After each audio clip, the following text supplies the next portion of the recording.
It seems like no matter how many times previous generations make a mistake, it seems like the newer generations, at least a lot of them, just never learn.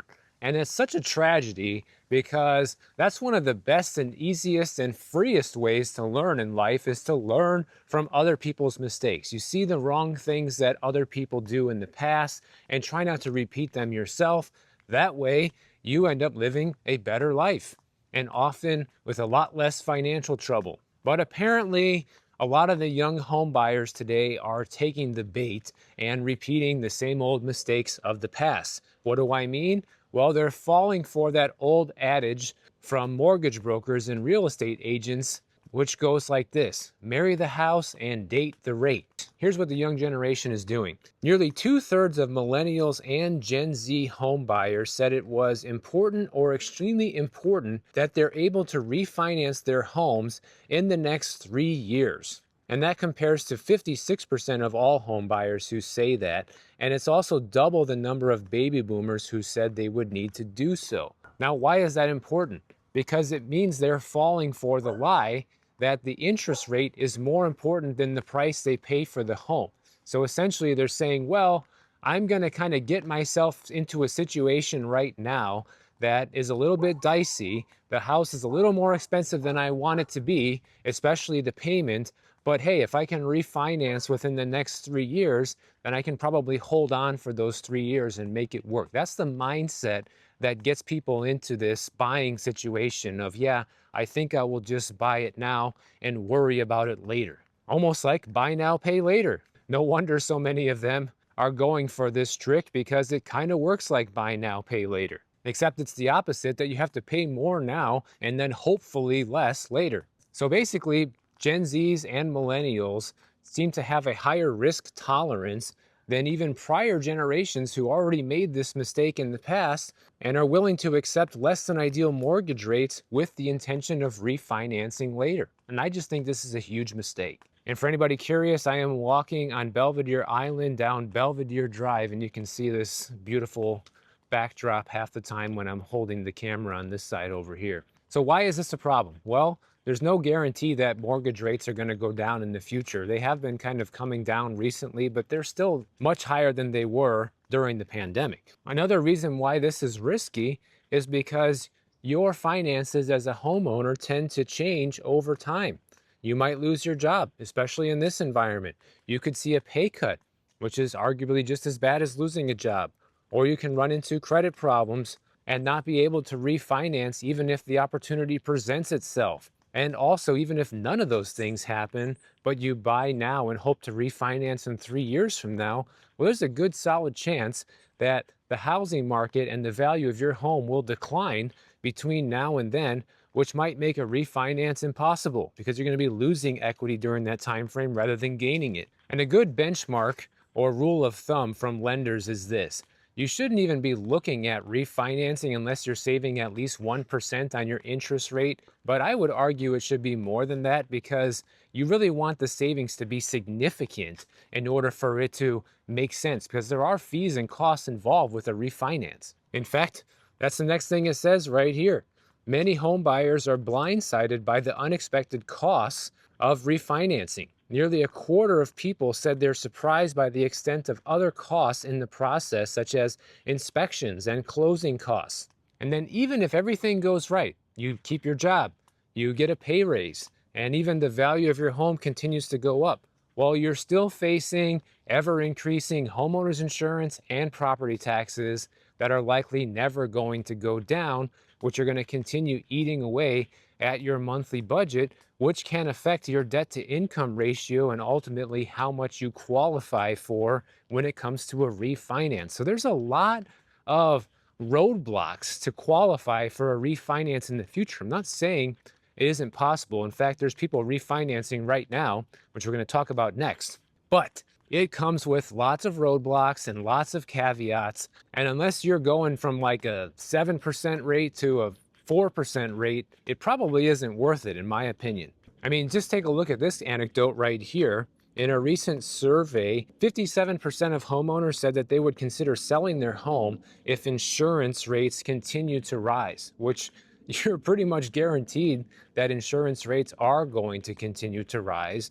The question is by how much, and is it going to be by a palatable amount for homeowners to absorb? We don't know. That also highly depends on where you live as well. If you live in Florida, it probably is not going to be palatable, and that's probably a big explanation of why there's so many homes for sale in Florida today. And you know who I blame for this problem? I blame not even realtors or mortgage brokers. I blame social media. Now, some of the people on social media might be a mortgage broker or a real estate agent who's promoting this type of behavior, but a lot of people go on TikTok and Instagram Reels and YouTube Shorts, and they put up those short form videos telling you how easy it is to just buy a house now and refinance later like it's no big deal, guys. And they convince people that this is the way to go. And since so many of the younger generations are constantly, doom scrolling through this type of content, they get it in their head that they're going to be able to pull this off. On this channel, I do my best to give people as many pointers as possible when it comes to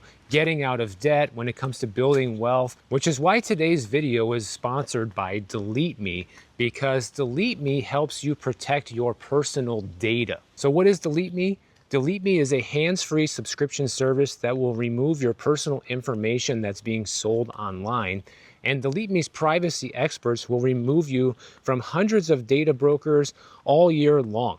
And it's important to keep your subscription active because they will continually run these searches and scans. And by keeping the scans active, you keep your information private. And these data brokers have some very sensitive information like your name, your address, your marital status, your past addresses, your relatives' info, court records. So if you're interested in protecting your sensitive data, sign up for Delete Me today and make sure you get 20% off your Delete Me subscription by using my link down below at joindeleteme.com/boardandarrow or use the QR code on the screen.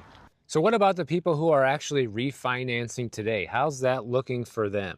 Well, in case you're unaware, mortgage rates have been moving downward lately. In fact, the 30-year mortgage rates just dropped to 6.67% as of the time I'm shooting this video. But they did increase the points, so even though your rate went down, the points went up slightly, probably to make up for that. And that is only if you're putting a 20% down payment. And even at a 6.67% rate, we are still at 13 basis points higher than the same week 1 year ago. Now, if you're doing a 5/1 ARM, which is an adjustable rate mortgage that adjusts after 5 years, the rates just went down to 5.8%. And so because of the rates coming down recently, the applications to refinance a home actually went up 23% for the week and are 8% higher than they were the same week 1 year ago. And this was the strongest week for refinancing activity since last April, actually. But here's the problem, guys.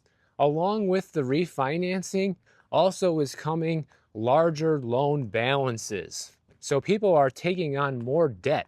That's the trade-off that they're making for refinancing right now. The average loan size, they say, grew significantly to $366,400. And guess what a lot of these people refinancing are doing? They are picking up adjustable rate mortgages. So we're seeing a return of more risky activity in order to get a lower rate right now. Adjustable rate mortgage applications increased 25% to their highest level since 2022. But you know who's not falling for these lower interest rates? Are new home buyers. People who are getting a loan to purchase a home rather than refinance, okay? Because these lower rates only cause applications for mortgage purchases to rise 1% for the week. That's it, just 1%. And just the other day, I think it was JP Morgan who was saying that the magic number is going to be 6% mortgage rates, and then you're going to see buyers rush back into the market, right? Well, we're not that far away. We're at 6.67%, a little bit higher. But you really think if it comes down to 6 that people are going to rush back into the market? Because I don't. So what is the lesson to be learned from people who are refinancing right now? Well, what they're doing is they are taking on a higher risk, right? Because they're taking on more debt and they're hoping that this slightly smaller payment is going to help them continue live the lifestyle they want to live. And notice what's being said here. The average loan size grew significantly. So they're not telling you what type of refinance activity is happening here. So oftentimes what a lot of these people who are refinancing are doing are refinancing more debt at a lower rate so they can kind of keep their payments within sort of the range that they're in now, but they're able to pay off other debt. So people use their houses to pay off other consumer debt that they might have, like student loans, a personal loan, credit card debt, an auto loan, things like that. And they just roll it into their house. And they use these refinancing opportunities to basically roll more debt into their home.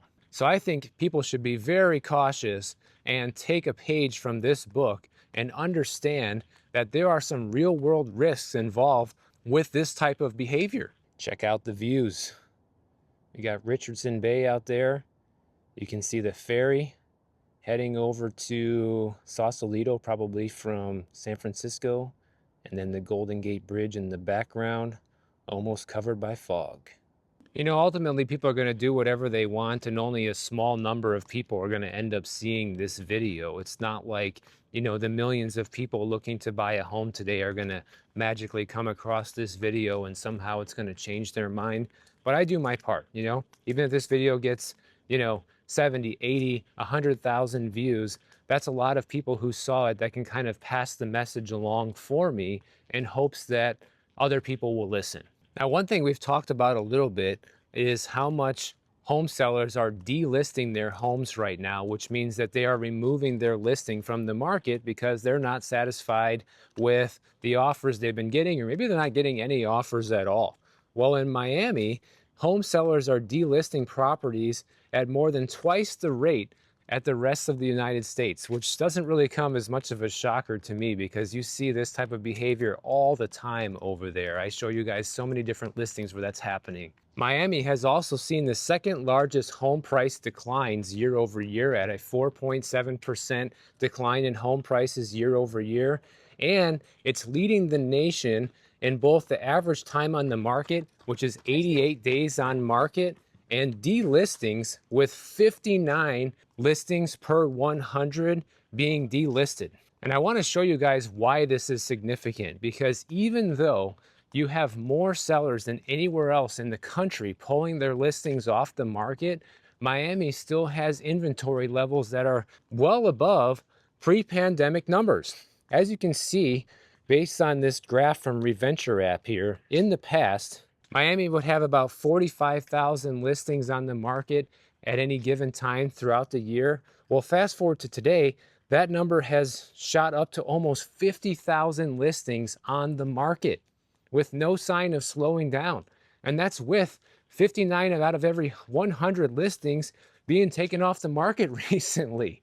So imagine if we didn't have those delistings, where the inventory levels would be at. Phoenix, Arizona is actually coming in second place with the amount of delistings at 37 out of every 100 homes being taken off the market.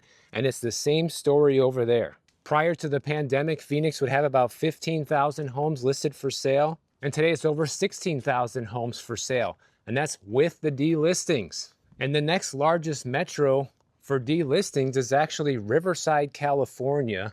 And even though the inventory isn't quite at pre-pandemic levels there yet, it is very close. It's pretty much there at about 14,000 homes listed for sale today, same as it was before the pandemic. And that's with people taking homes off the market. And all those people who are taking those homes off the market, those homes are going to bounce back and come back onto the market at some point in the future. That's what everybody has to understand. It's off the market for now. But if you've ever paid attention to a listing history, what you'll normally find when home sellers take their home off the market, it's never permanent. They keep trying year after year, or even just a few months later, over and over again until the house eventually sells. That's normally what happens. The smart ones are actually just cutting the prices. And we know this because as of July, the year-over-year list prices fell in 33 out of the 50 major U.S. metros, which is an increase from 29 out of the 50 major metros a year ago. Also, we have a record number of listings with a price cut right now, which means that you have a lot of people who are starting to kind of realize the reality of the situation. Like, if you want to get the home sold, this is the only way to make it happen.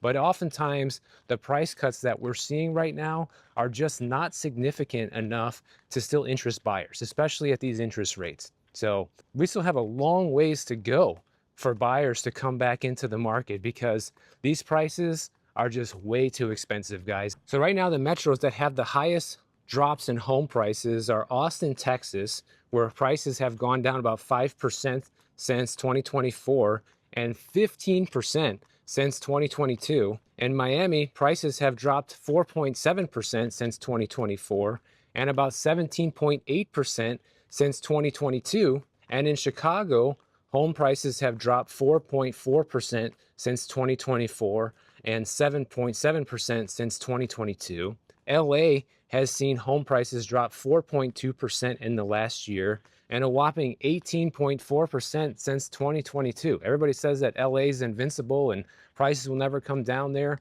Well, they've already come down almost 20% in the last 3 years. That's getting very close to my definition of a housing crash, which is prices coming down 20% or more in a 5-year time frame. But somehow people look at this and say it's not happening. I think the reason people look at it and say it's not happening is because even though you're seeing prices come down by 18% or almost 20% in some cases, it's not enough to make it affordable. So it doesn't look significant because the price and the monthly payment is still too high. Wow, take a look at all those stairs. It's like a shortcut up to the next street. Not today, not while I'm filming. I'm not even gonna bother showing you this house back here, guys. It's like a house under construction down there. It's like $29 million. Who cares, right? That's ridiculous. Let's just pretend it doesn't exist. Because for the vast majority of us, it doesn't.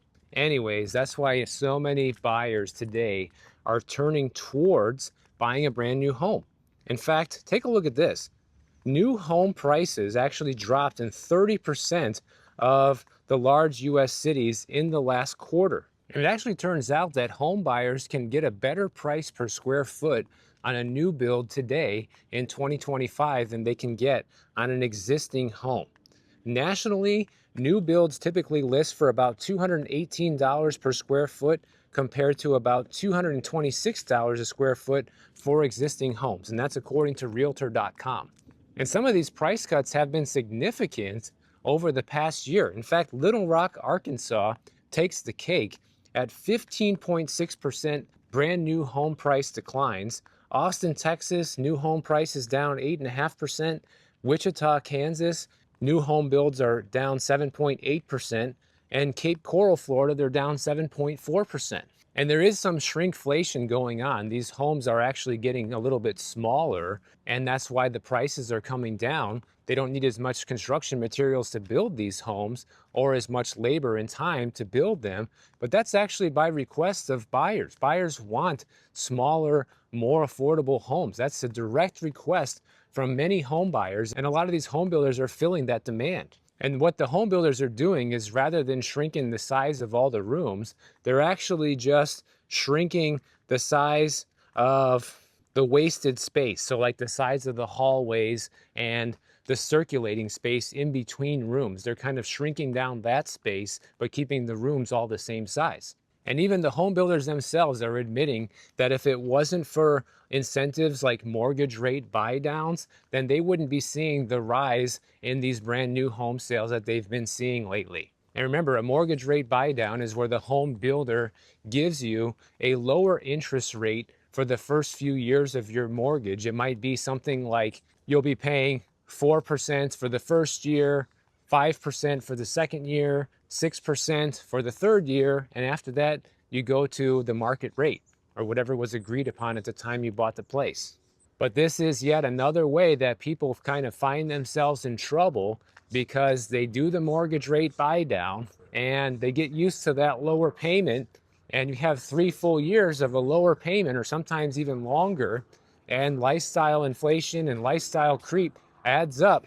And before you know it, whenever it's time to pay that extra $300, $400, $500 a month that you were supposed to pay, well, now that's going towards the new car sitting in the driveway. You know what I mean? And the home builders don't care because they just want to get the house sold to you today. However, you handle your finances in the future is not their problem. So that's just another thing to think about when it comes to buying a home is don't get suckered into the old saying of marry the house and date the rate, or be suckered into a mortgage rate buy down situation thinking that this is going to be the best way to afford the house and I'll just worry about paying the higher payment later. Now, when you get approved for these type of mortgage rate buy downs, they have to qualify you at what the final rate is going to be. But like I said, you have those 3 years in between by the time you're paying your final mortgage payment amount. And in that time frame, lifestyle creep happens. Your property taxes will go up. Your homeowner's insurance will go up. So you're going to have a lot of additional expenses in 3 or 4 years from now after you initially receive that mortgage rate buy down that you don't have right now, which can still make your new payment unaffordable even if you qualify for it right now, especially if you get hit with this economy with a job loss or a cut in pay like so many people are facing. And like I said, I know a lot of this is going to fall on deaf ears because these videos have only so much reach. So if you know somebody that this might help, feel free to share this video with them so they can see it. And at least it saves one other person from financial disaster later down the road. So if you enjoyed this video, make sure you subscribe to the channel. And if you don't want to wait for my next video to come out, check out this one on the screen right over here. And I'll see you in the next one.